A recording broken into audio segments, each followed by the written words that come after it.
I very specifically waited until the AEW portion of what I do on this channel to talk about what happened with Timeless Toni Storm on Collision. It pretty much blew up the internet, and there was a lot of discussion about whether they did it at the right time, whether it was the right venue, how it was put together, all of that. So I'm going to start there before we get into Dynamite on January the 29th. I want to spend some time talking about that scene on Collision, which was January the 25th, if I remember correctly. So it revealed on Collision that Toni Storm was pretending to have amnesia, and she was just duping Mariah May in this match. Now that she's got the match, she's going to unveil that she never had amnesia, and she was playing the role of a lifetime.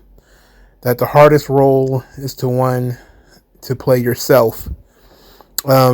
She talked about Mariah May being a star, but she was born from Toni's womb. She smeared her lipstick all over her face. The internet was thrilled about the return of Timeless Toni Storm.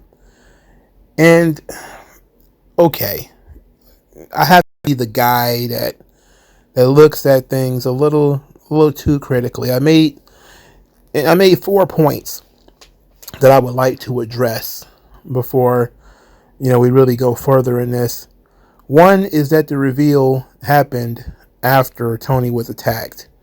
So they were doing a face-to-face, and Mariah attacked Toni afterwards, and she slapped her in the back with the belt a few times, like 3 or 4 times.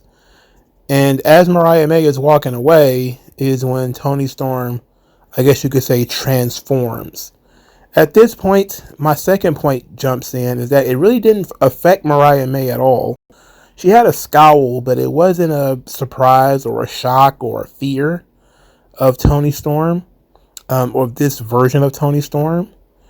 So since you didn't really get a strong reaction out of Mariah May, my third point is, what really was the point of this? And fourth, Toni is an amazing promo. She's actually quite good. Certain things are going to be overlooked because people, 1, love the character, 2, love the performer, and 3, love the performance.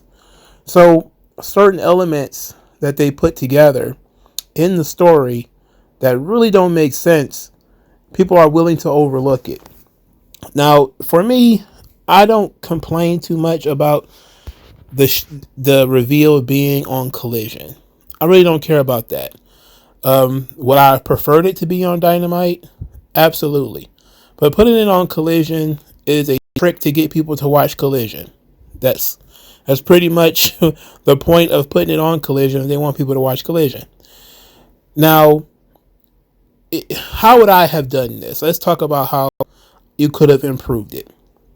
Continue with Toni Storm being, the rookie character or whatever she was trying to portray until the match. Maybe the day of the match. Maybe the moment of the match. She reveals that she was really Timeless Toni Storm, having the performance of a lifetime. Similar to Triple H and Cactus Jack, where Mariah May is in the ring. She's expecting, rookie Toni Storm, and then you get the wonderful split screen. Maybe even Toni Storm's music plays, and then, the Timeless theme plays, and she comes out as Timeless Toni, or whatever the case may be. But let's say you wanted to do it on Collision the way that they did it on January 25th. All right, what I would have done, and this is just a little bit different, is I would not have had Mariah May attack Toni first. Maybe, or let's say you want to have Mariah May get a little bit of heat on Toni, and this be sort of the comeback. All right, I would not have had Mariah May hit Toni with the belt then.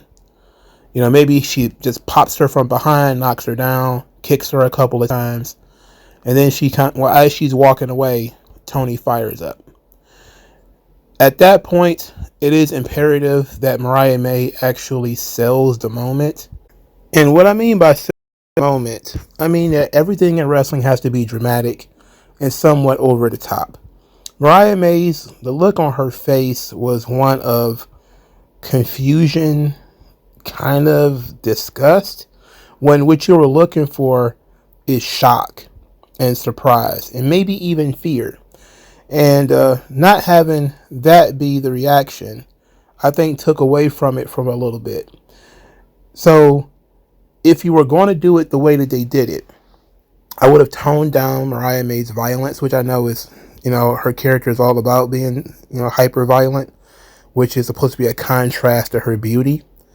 But when you look at this thing from this perspective, you could look at it and say it was kind of a waste of a segment, considering Toni took a beating. Mariah May didn't really sell it.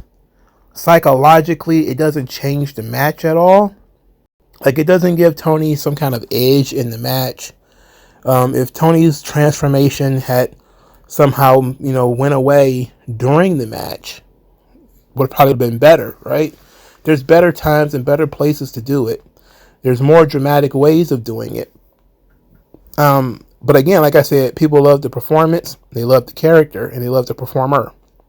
So I'm being hypercritical, they would say. But I'm a character guy. When you do huge returns and you're trying to tell stories, there are ways to do it. And it has been done before. And I'm not saying that you have to do things the same way other people have done them.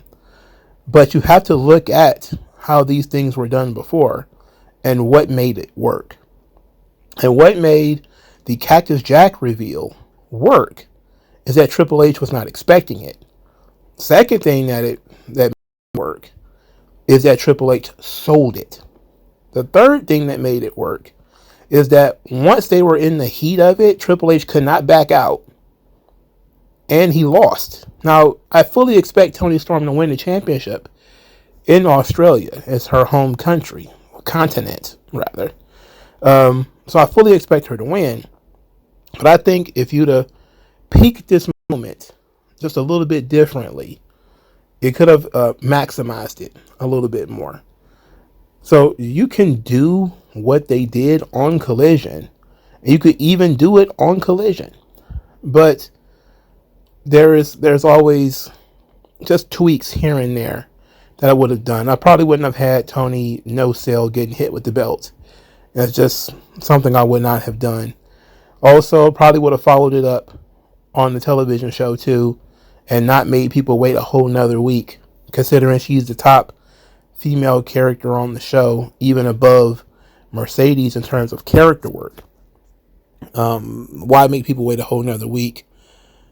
But I don't know if was I ever told that Timeless Toni Storm was a Collision exclusive character? Does AEW have exclusive characters? Because it seems like they do, but they never tell anybody that they do. That might actually get people to watch Collision if you say certain people are going to be on Collision and they're not going to be on Dynamite, similar to WWE. But AEW won't do that. They just do it. They won't tell you that that's what they're doing. Like, they won't tell you that Jericho has been relegated to Collision. They won't tell you that Daniel Garcia has been relegated to Collision. They won't tell you these things. You just have to see it. And it might be better if you actually promoted the brand as a place where they can see top talent, rather than it's a place where you dump tag team matches that nobody really cares about. So, but Timeless Toni is a very good character.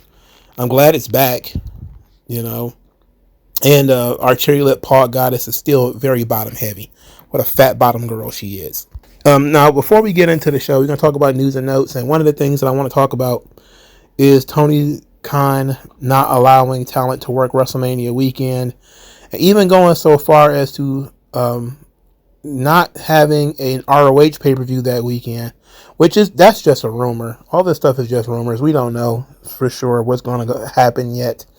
There's a lot of negative stuff coming out about Tony Khan, and it's impossible to know how much of that stuff is true, especially when you're 2 or 3 months away from it. You know, anything can change. Who's to say that maybe he told one person that, or a couple of people, but there's 2 months away, 2 or 3 months away from WrestleMania, and he could just decide, whoops, I'm going to let people work, and then all of these people who are Superman screaming at him, it's all pointless because now he's changed his mind. Much like the Pointer Sisters, right? Remember the Pointer Sisters? What I'm so excited was the theme for Dynamite. It took one round of the internet bullying him and he dropped it completely. Right? He got rid of it. It's likely that's what's going to happen in this situation. Is enough people are going to make enough noise and he's going to back off of it. But let's say that he doesn't. Tony Khan has to people have to realize this. Talents are an investment. I say it all the time.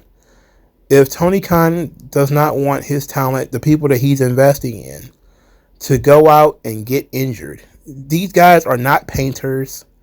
They're not, plumbers, which is what most people will say, like, oh, I can't tell a plumber what to do. A plumber is not going to go out there and get a concussion, right? A plumber is not going to go out there and break his goddamn leg.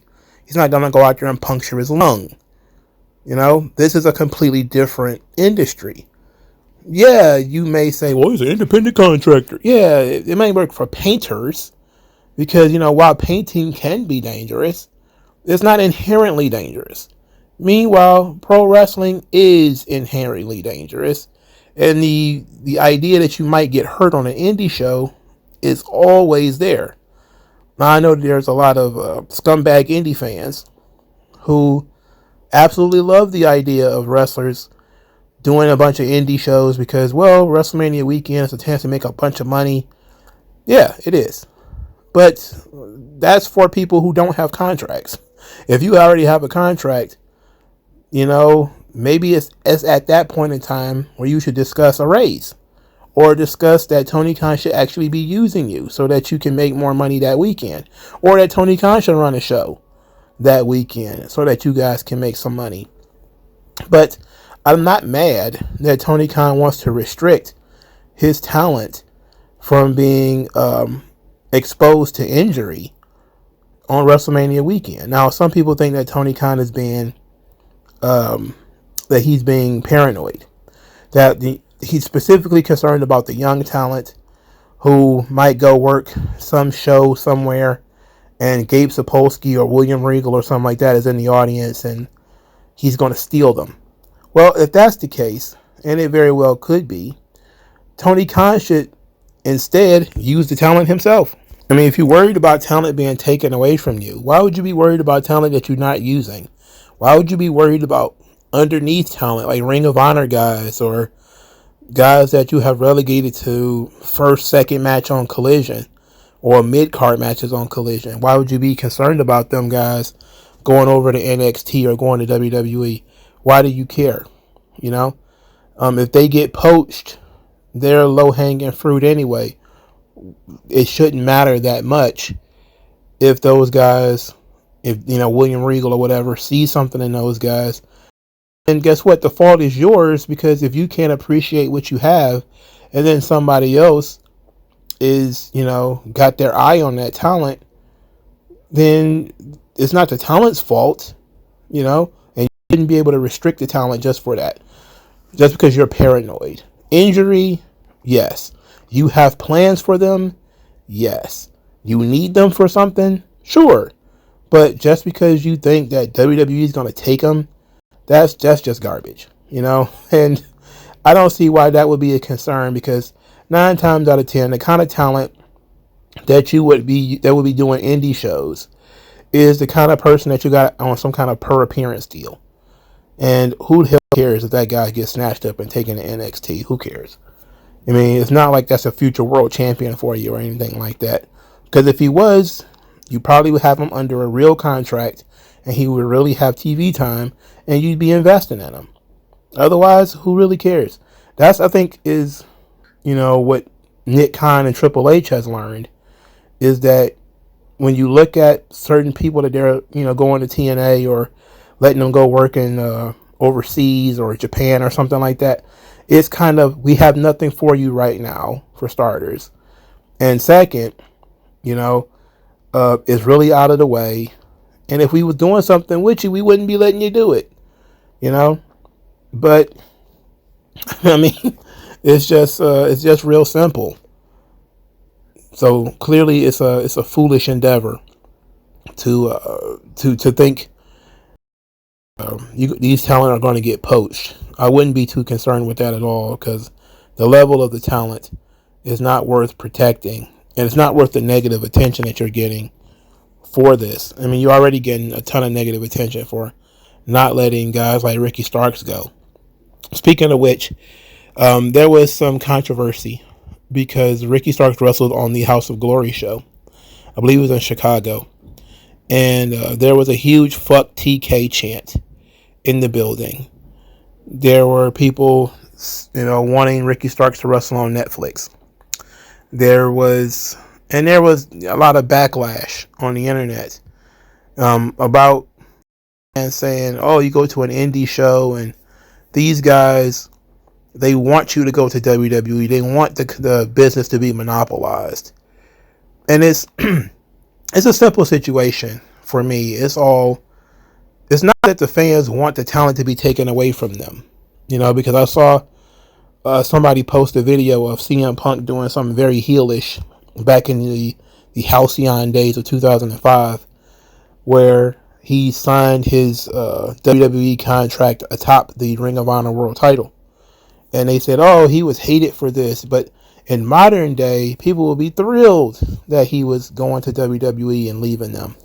I say, well, it's an apples and oranges comparison. For starters, Ring of Honor was a company that went storylines pretty much regularly, and he had been there for a long time.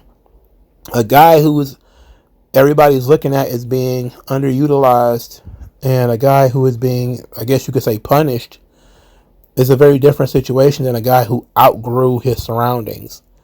You also have a different scenario where fan perspectives have changed a little bit, and now the fans want the best for the talent.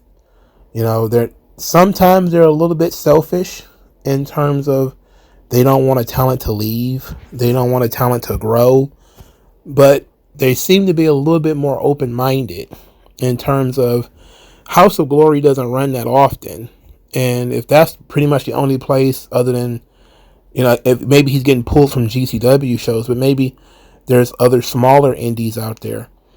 They don't run often enough for Ricky Starks to matter to them. They want to see the guy that they think is getting fucked over. They want to see that guy succeed. It's a completely different ball game from CM Punk has been here for 5-6 years, whatever, and now he's being taken away from us. He's a guy who's been working the indies, and now he's being pulled away from us. It's a completely different thing. It's more of an appreciation for Ricky Starks, appreciation for his talent, and an acknowledgement that his talent is WWE worthy, and that's where he should be. And it's mostly also to prick the finger of Tony Khan. Not necessarily, hey, I want WWE to take all my favorites away, but I specifically want WWE to take Ricky Starks away from Tony Khan. And I want to see Ricky Starks succeed. I want him to be in a better situation. And that, to me, is what these chants are all about. The fuck Tony Khan thing is pretty obvious. It's cut and dry. You don't need to analyze that. But the reason why people are chanting that, Ricky Starks should go to WWE or, wrestle on Mondays or whatever the chant was, it was not only a shot at TK, but an acknowledgement that Ricky Starks has been mistreated by AEW and they want better for him. So a lot of the indie fans, people who read The Observer and all that stuff, they have to have things explained to them sometimes, and it's not always the best. And my channel is way too small to be explaining stuff like this. You know, it would be a lot easier if I just told the line and just said, yeah, you don't want why you want the business to be monopolized? They're like, get the fuck out of here, man. Get out of here. I mean, there's 4 wrestling promotions with multi-million-dollar budgets right now. MLW, TNA, WWE, and AEW. There's no monopoly. Get fucked. All right, let's get into Dynamite. Sorry for wasting y'all time, but Dynamite was a waste of time too, so I don't know what to tell you. Okay. Let's talk about this before I get into this first match. What are we supposed to get out of some of the booking decisions that Tony Khan has decided to do here? For instance, last week, Brian Cage lost to Kenny Omega. All right? It was 50-50, back and forth until it wasn't. And Brian Cage lost. Not last week, maybe 2 weeks ago. This week, they did the same damn thing again. This time, they just swapped out Kenny Omega for Will Ospreay. But it was the same fucking thing. It was 50-50. They go back and forth until they don't. And Will Ospreay wins. Last week, Swerve Strickland beat AR Fox in the middle of the goddamn ring. This week, we got to have Ricochet beat AR Fox too. What are you supposed to get out of this? What are we supposed to learn? What is the growth of any of this?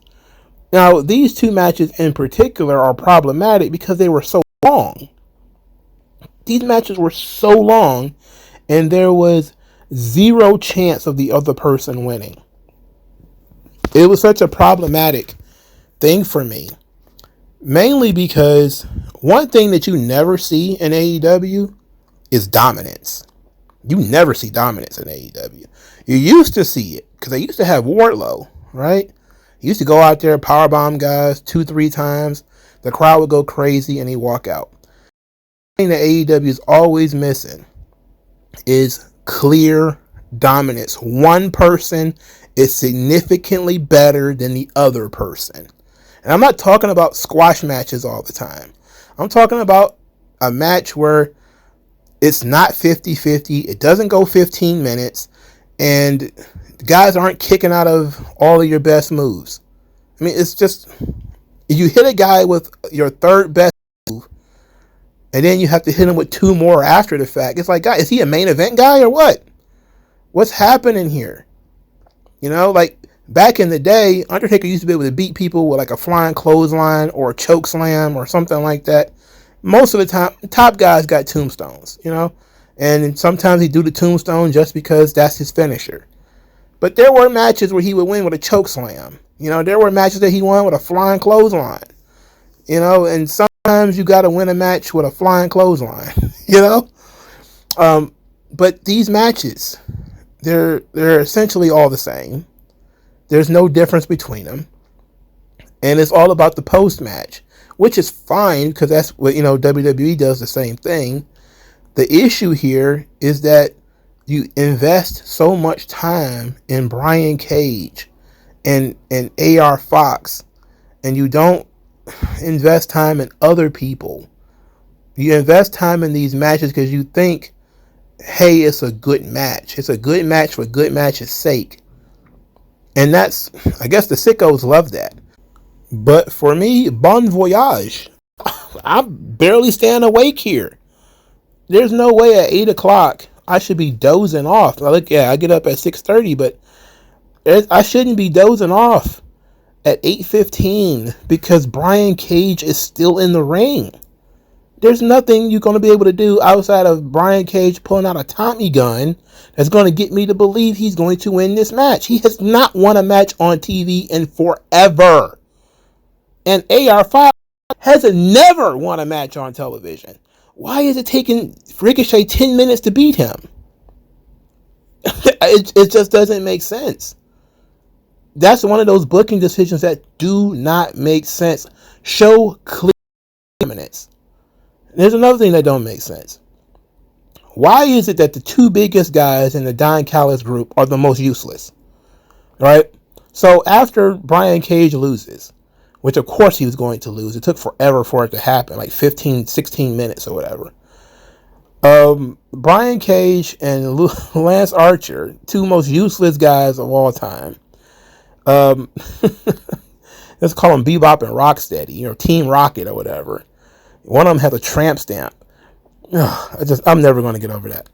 In any event, they're standing around like goofballs, waiting for Kenny Omega to run to the ring because they're going to do this post-match attack on Will Ospreay. Omega beats up both of them. And I'm like, well, isn't that something? So then here comes Takeshita and Kyle Fletcher. And, these aren't small guys, but they're not big, jack dudes, And the 4-on-2 beatdown happens. And then here comes Brian Cage like he's like the Wheeler Yuta of the group. Except he's like 4 Wheeler Yutas, doing the fusion dance. He's huge. He's massive. And he has to wait for Takeshita and Kyle Fletcher to put the guys down so he could beat them up with a chair. Very bizarre. He stabs Kenny Omega in the rib cage with a chair. And they sell that Omega was spitting up blood, even though I didn't see any. But nobody did anything. Nobody else did anything. And the beatdown went on for too long. And it's just one of those situations where the bad guys just got bored. Hey, we stabbed him in the stomach with the chair. We grinded the chair into the belly. And, yeah, that's all we needed to do. See you guys later. See you guys in 2 weeks, I guess. I'm like, okay, if you say so, boss. I would have done it a little bit different, but whatever. But my point is that Brian Cage and Lance Archer, two biggest guys in your group, can't do no damage. They got no motion. Why do you have these people? Replace them. Get 2 other guys. Get 2 smaller guys. It's offensive to me that the 2 biggest guys in the group are the most useless. That's a story that when people see that, they look at, well, I'm talking about casuals, of course. Because if you're a sicko, it doesn't matter. Wheeler Yuta, Brian Cage, Powerhouse Hobbs, they should all be able to do the same thing and play the same role, which is what I mean by no clear dominance. If one guy is beating people too easily, it's a problem. Everybody needs to be able to do a moonsault. Everybody's got to do 50-50 back and forth booking. No. That's how people don't stand out. People don't stand out because you book them all the same way. You gotta do better than that. You gotta realize that sometimes the character won't allow you to book people that way. And Brian Cage and Lance Archer should be killers. As I don't like either one of them, if you book them to be killers, people will believe in the baby faces more when they fire back up. But whatever. Now, when it comes to Ricochet and AR Fox, they had put a thing in place where Swerve Strickland was going to lose his match with Ricochet if he touched Ricochet during this match. So the happened after the match, where Swerve snatched Ricochet out of the ring using his chain, his logging chain, threw him against the stairs, was going to give him the stomp, and then Ricochet grabs AR Fox and uses him as a shield in order to escape. I'm not so sure what I felt about that second part. It was kind of goofy. At the same time, it made sense because of the history between AR Fox and Swerve. Still don't understand why AR Fox got so much time, why he got so much offense, why he was kicking out of some of Ricochet's bigger moves. Like, the Spirit Gun was actually one of Ricochet's finishers, right? And now AR Fox is kicking out of it. It's like, it's weird, but it was an opportunity to try to kind of show Ricochet in a new light, and I thought they were going to do that when he faked like he was going to do a jump over the top rope. I thought that was good character stuff. And then he did the People's Moonsault, which I thought was pretty funny too. Like, there's some elements there of the Ricochet character that I like, but I don't like that he's running around talking about being bullied. Like, he's a grown man. He might be bald as hell, but he's a grown man, right? And if you're a grown man getting bullied, there's something wrong with you. I don't know what else there is to say, but you suck. Hangman Page was walking around backstage. He was searching for Swerve, I believe it is. He ended up running into MJF. MJF was very upset that people still liked Hangman despite all the things that he's done. and said that his words are prophecy and that Jeff Jarrett will soon learn that he should have made that deal with the devil. So Claudio Castagnoli versus Jeff Jarrett was the second match on the show. Jarrett loses to two neutralizers. The second one was shitty, very bad, but that was on Jarrett because he got his knees down. He didn't want to take another stomach bump. Jarrett showed a lot of grit, especially in the sharpshooter spots. He always had great punches. Claudio, very physical, which is his strong suit. There was a lot of interference. Yuta bringing in a chair. Moxley gives Jarrett the Death Rider from behind. And then Claudio hits the two neutralizers to win. Jarrett losing. All right, so let's talk about the Jarrett situation. There's a lot of people who are mad that Jeff Jarrett is even there.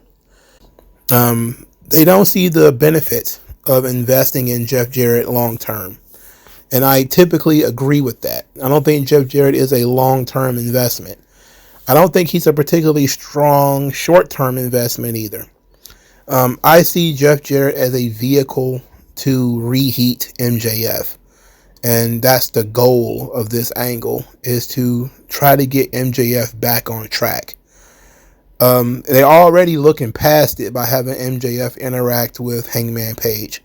So they're already kind of looking past this angle, but they're using it to reestablish the MJF character for the most part.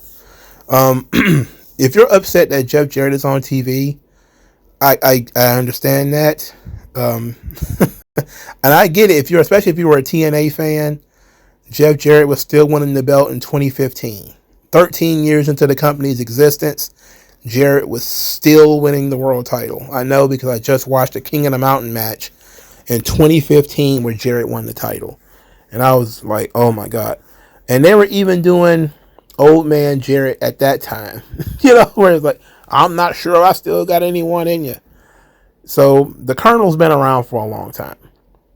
But if you actually watch the performance, the Colonel actually showed what his worth. Especially when he was in the sharpshooter, especially when, he's an older man, he's out there fighting for his life. There was an element of drama there that typically does not exist in an AEW match. There was a level of what happens if he fails, even though from storyline perspective, he has to fail. There was an element of what happens if he fails. There was stakes to this match. And Jarrett fought the match from underneath like a man who had stakes. Now, here's my problem. We already passed the part of Jarrett shouldn't be here. We get that. We understand Jarrett shouldn't be here. But he is here. Now, did what they did make sense? To me, no. Having Yuta and Moxley be the guys that cost Jarrett the match was foolish. I get it that you kind of teasing Jarrett and Moxley. I get it. But MJF is right there. Why didn't MJF cost Jarrett the match? The promo that he cut before the match seemed to plant the seeds that he was going to do something to prevent Jarrett from winning. Right? And you could even play the game that MJF is not going to stop fucking with Jeff Jarrett until Jeff Jarrett makes the deal. And maybe he's trying to hold Jarrett back until Jarrett makes the deal. Then he'll help him. He'll get out of the way. And that doesn't make Claudio look good. But it doesn't make Claudio look good to need Jon Moxley and Wheeler Yuta's help. But then again, we're beyond the point of making Claudio look good. Claudio's time to look good was when he first came into AEW. Ever since he dropped that Ring of Honor world title that he probably had no business even having, this has been a disaster for Claudio. He has been firmly in the same position in AEW as he was in WWE. So after all of these interferences and everything, Jarrett is dismayed at losing. The Colonel cannot believe he couldn't get his shoulders off the mat. MJF comes out there, kind of to gloat. He clotheslines the Colonel, knocks him down, and then says that he respects his elders, so he's not even going to say, I told you so. And then he puts the mic down, and that's the end of the segment. MJF did nothing to put Jarrett in that position. Kind of gloating, like, Jarrett, you can't do it on your own. And they're saying Jarrett can't do it on his own because of the Death Riders, not because Jarrett's not good enough. Which, if Claudio would have just beat him clean, that would have told a better story. Or it would have told an even better story if MJF had cost Jarrett the match. But apparently they're just not interested in either one of those things. They just want to put some heat on Moxley, Claudio, and those guys. Which, we'll talk about that in a second. And no, I did not forget to talk about that video. We're going to talk about that video. We're just going to talk about it a little bit later. Got to save some things for the body of the video, brother. There was a ton of video packages on this show, which I was surprised by. We're going to breeze through some of those. The Hurt Business, willing to accept any challenge. Deonna Purrazzo and Taya Valkyrie are upset at Harley Cameron for some shit that happened on Collision. Deonna Purrazzo was very frustrated with her usage. She wants more TV time, and since then she's gotten a promo on Dynamite, and she had a 4-way match on Collision. So it seems that they're trying to trickle Deonna in a little bit more. She came in as a lukewarm free agent.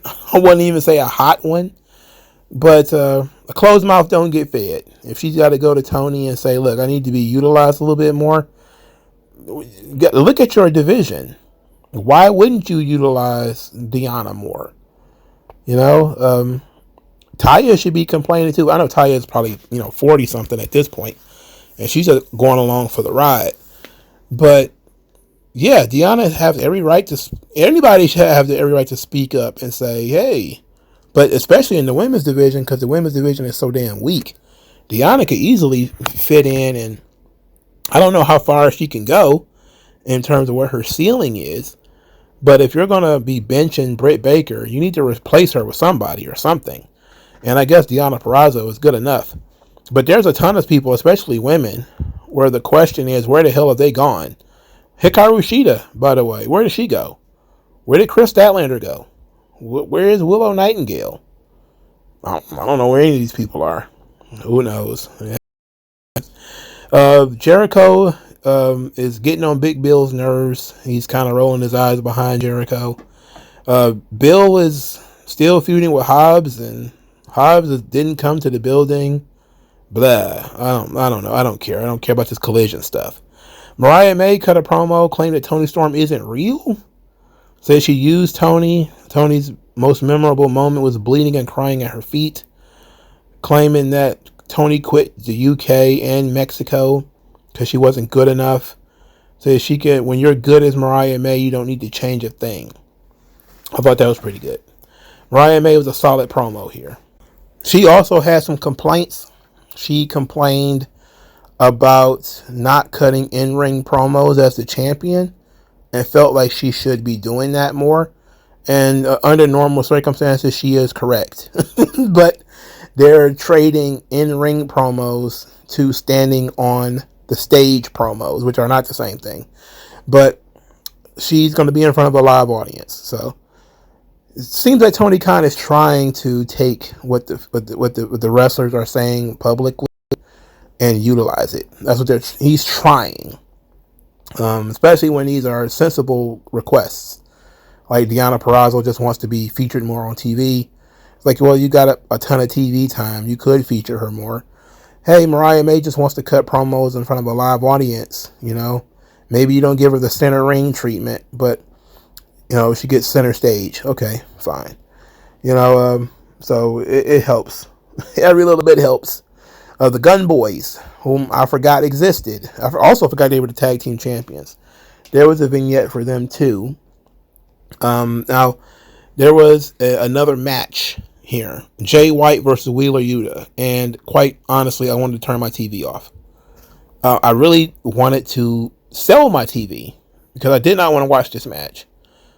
Jay White made a fatal mistake signing that AEW contract. What a mistake this guy signed. What a mistake he made. I'm wondering if he realizes the mistake that he made. He's spending 15 minutes on Wheeler Yuta. Unreal. Unreal. Where are all the championships? They have 500 fucking belts on this show. Where are they?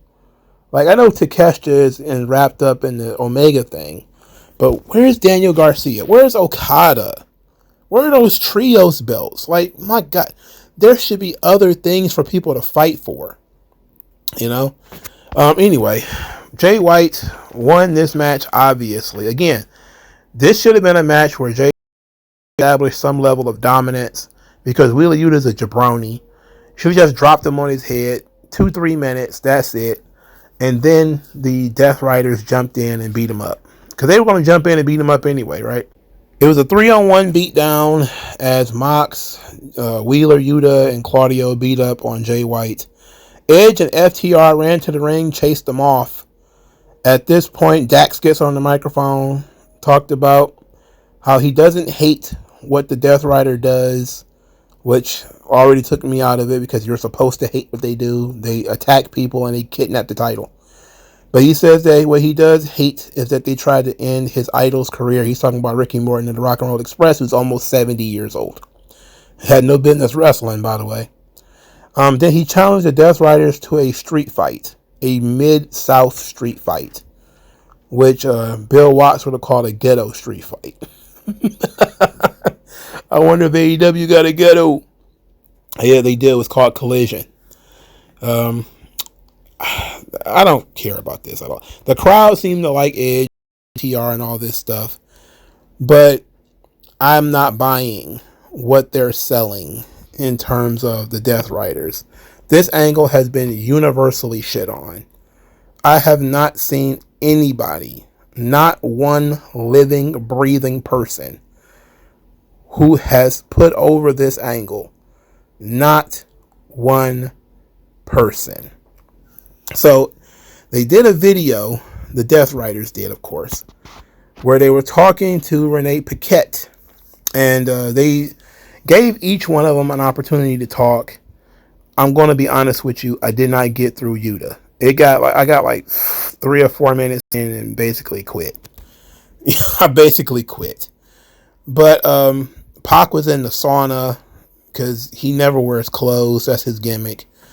And they left Moxley kind of to explain what's going on here.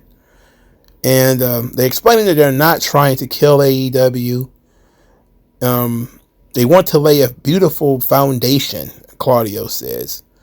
Says may take weeks, may take longer, but they want to build something that's going to last forever. And then Moxley says maybe you can stop asking questions and trust in us. Just trust us and enjoy the damn ride. Nobody's enjoying the ride, man. Nobody's enjoying the ride. The ride sucks. The ride blows. You know, if this was an Uber, you get 0 stars. In fact, I might report you. You want me to enjoy the ride? You're going to have to do a lot more than what you are doing. This ride sucks.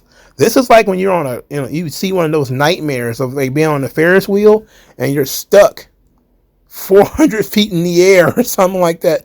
That's what kind of ride this is. This is a demon drop through the concrete. You have killed the ratings and the interest in this show. Again, there is not one living soul I have seen on the internet or anywhere else that have put over this angle. This Death Riders angle is the most reviled angle in a really, really, really long time. I can't tell you, even though, late stage WWE, Vince, when everybody talks about the dog food or the mascot thing, those were 2 segments. And maybe you could think of some other segments, but, like The Fiend losing a Hell in a Cell match by disqualification or a ref stoppage or whatever the fuck. You can look at individual things that are kind of smattered across the year, but there's never been a single angle in WWE that was hated this much. And I mean, hated and went on for so long. Like when Vince did the egg angle, it was weird. Nobody got it. Nobody really understood it. But it obviously was going towards Vince and Austin Theory and doing something there. And it didn't last forever. It was a couple of weeks. This Death Riders thing has been going on for months. Months. It's been at least 6 months that this Death Riders angle has been going on. And for the last 2 or 3 of it, people have wanted literally anything else. People have been wanting saltwater enemas rather than watching this. All right. And Tony Khan just keeps giving us the same thing. Mox runs from old guy, Mox feuding with old guy. And yes, it has gone from, I thought they were supposed to be building a stronger foundation by feuding with the young guys and then forcing the young guys, steel sharpens steel. They're going to force the young guys to improve. Now everybody that they're fighting has an AARP card. Everybody that they're fighting has a Hall of Fame ring. What is happening? Why is this happening all of a sudden? Where are the young guys? What happened to them? There are no young guys for you to feud with. The youngest guy in this angle is Jay White. And he's just a plain old young guy anyway. I think he's like in his early 30s. But everybody else, shit.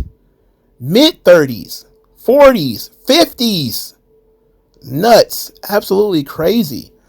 And Moxley then starts going off about the world championship. About it, being something that's in your heart. It's not something you take pictures with. It's not something you lift up over your head. It's not something you carry around. It's in your heart. I'm like, is this motherfucker? What is going on here? This is literally Bray Wyatt level. When people used to talk about how Bray Wyatt was confusing and how his promos didn't make sense, or how the Ultimate Warrior promos didn't make sense, you were wrong on both counts, by the way. People were telling you that these promos didn't make sense. That's because you weren't listening. If you listen to an Ultimate Warrior promo, they did make sense. You listen to a Bray Wyatt promo, he meandered a lot. He did what Donald Trump called the weave. He would go off on something else and then try to rope it back in. What Trump calls the weave. But that's kind of like when you ramble and then you try to get back to your original point. That's kind of what Bray Wyatt and all these guys did. But when it comes to Moxley, we don't understand where his character is coming from in terms of why he feels like this is the world championship should not be seen or touched or anything like that. We're not understanding that. Understanding what the Death Riders seek to do. We don't understand the pivot to we want to build younger guys to now we're going to fight all these old guys. I know the old guys have stepped up, but the pivot has not fully set in and people are not, sold on it. There's so much going on and so much going wrong that it's almost laughable, if we're being honest, that it's continuing and with no end in sight. Literally no end in sight. It's not like, hey, if we can get to this show, this angle will be over. No, people are not even looking at Grand Slam and saying, if we could just get to Grand Slam, it'll be over. No. Nobody's looking at saying, if we could just get to Revolution, it'll be over. At least sometimes that's when you get sometimes WWE has a bad angle or it sucks or something like that. You could be like, ooh, we just got to get to WrestleMania. Then this whole thing will be over. We just got to get to SummerSlam and it's over, Not in the Triple H era and then not in AEW. These things seem to be bad or boring. Go on and on and on and on infinitum. For God's sake. I've been rambling about this for like 10 minutes now, but I want people to really understand. Fuck the Death Riders. Right?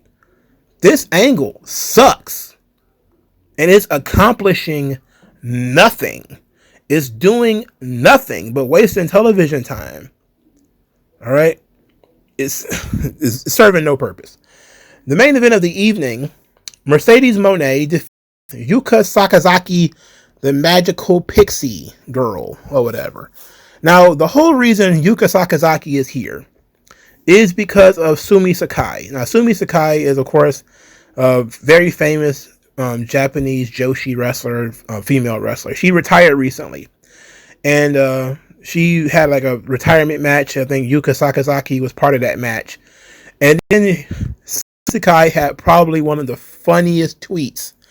It was absolutely hilarious. Okay, so Sumi Sakai on January the 13th tweeted out, "Hello at Tony Khan. I appreciate you that I could wrestle Yuka. At Yuka Sakazaki is my favorite wrestler. She is so amazing. AEW is so lucky to have her. I never watch AEW on TV. But if she will be on TV, I and more people will watch AEW on TV. 1,000,000% sure. Thank you." I'm pretty sure this is not lost in translation. She says, "I never watch AEW on TV." And the reason is because you don't use you.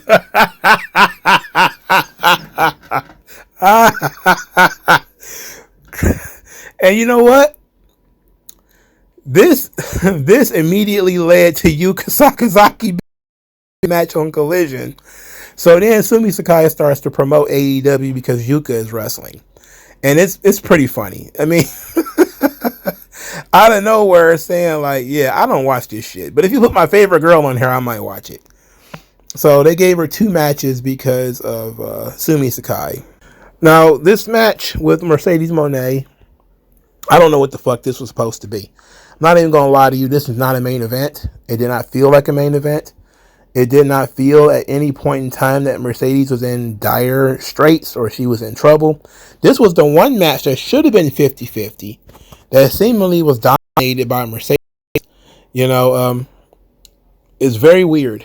Yuka is very small, which, you know, she says she doesn't have much power because she's tiny. She's very, very tiny. But she also didn't do like death-defying jumps, or she showed a little bit of technique, which I guess is, you know, you always got that going for you in Japan. But there was nothing special about this match at all. And then right after the Money Year 1, 2, 3 show went off the air, there was nothing special about it at all. It's just, it happened because it was promoted, and that's it. There was no reason to care about this match. It wasn't built up throughout the night because they never build main events on TV anymore. Even in WWE, they don't. Nothing matters. It's over. So I don't get why Sumi Sakai is so taken aback with Yuka Sakazaki, especially since there's other Japanese girls out there, but whatever. There was a story that AEW wanted to have a Camille versus Mercedes blow-off. There was no reason given about why the match didn't occur. So Mercedes is just floating. You know, she's not booked for the Australia show. This is supposed to be the big debut in a new country. You don't have your biggest stars booked. I mean, you do have Omega and Ospreay booked, but you don't have Mercedes on the show. You don't have Swerve announced. You don't have Moxley defending the world title. I mean, you're not trying to put your best foot forward. Even though you had to downsize from the stadium, that still don't mean that you can't try. But I've been saying Dynamite sucks since 2019. So people don't listen to me, right? They like, okay, but I acknowledged some of the things that are good, even when I hated the show, even when I hated the talent. You know, I'm saying if you're going to try to break into a new market, you should go in there with talent that people know. Mercedes is a known talent. You know, Moxley is a known talent. Why waste everybody's time? Or at least give the people who came into the building the biggest show that you could possibly do. Even though you're botching it all over the place in terms of promotion and when it's going to air and all that kind of stuff, at least get the creative in the ring part right. You know? I'm beyond the idea that Tony Khan shouldn't be booking. I'm beyond the Coke Boys, Snowman. You know, he's a kid spending his daddy's money. All that stuff that we've been saying for 5 years. I'm beyond that stuff now. I'm worn out. You know, I'm tired, as the as the hood rats say. I am tired. I'm just going to sit back and continue to commentate on the show as I see it. It's still bad. It's still a bad show. Update. Still bad. Newsflash. Still bad. Extra, read all about it. It still sucks.